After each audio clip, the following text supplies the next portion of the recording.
Social media scroll করতে গিয়ে কি কখনো মনে হয়েছে সবার জীবনটাই যেন নিখুঁত? ফিড জুড়ে শুধু পারফেক্ট মুহূর্ত। দেখবেন সবাই হাসছে। সবাই যেন দারুণ সব জায়গায় ঘুরছে আর অ্যাডভেঞ্চারে ভরপুর জীবন কাটাচ্ছে। আর দেখে মনে হয় প্রত্যেকেই নিজের লক্ষ্যে পৌঁছে যাচ্ছে, তরতর করে এগিয়ে যাচ্ছে। এই সব কিছুর মাঝে নিজেকে কেমন জানি পিছিয়ে পড়া মনে হয়, তাই না?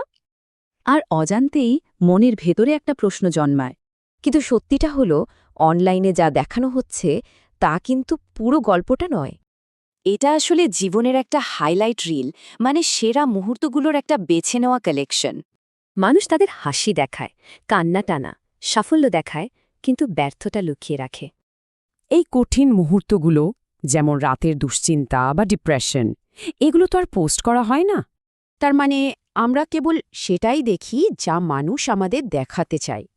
আর এখানেই সবচেয়ে বড় বিপদটা, এটা একটা খুব অন্যায্য তুলনা। এই তুলনা থেকেই নিজেকে ছোট আর মূল্যহীন মনে হতে শুরু করে। কিন্তু বাস্তবে তো কেউই কারোর চেয়ে কম নয়। শুধু আমরা ভুল জায়গায় নিজেদের বিচার করছি। কারণ যা দেখানো হয় সবসময় তার সত্যি নাও হতে পারে। ওই পারফেক্ট কাপলের ছবি, ক্যামেরা বন্ধ হলেই হয়তো তাদের মধ্যে অন্য বাস্তবতা। আর যে ইনফ্লুয়েন্সারকে সবসময় খুশি দেখায়, সেও হয়তো ভেতরে ভেতরে একা। সোজা কথায় সোশ্যাল মিডিয়াকে একটা মঞ্চের মতো ভাবা যেতে পারে, বাস্তব জীবন নয়। আসল জীবনে কোনো ফিল্টার নেই। জীবনটা অগোছালো, অপূর্ণ আর বেশ ধীর গতির। আর সত্যিকারের উন্নতিটা সবসময় দেখতে সুন্দর লাগে না, বরং কষ্টকর হতে পারে। তাহলে উপায় কি? সহজ, তুলনা কমান, স্ক্রোল করা কমান, নিজের পথে মনোযোগ দিন।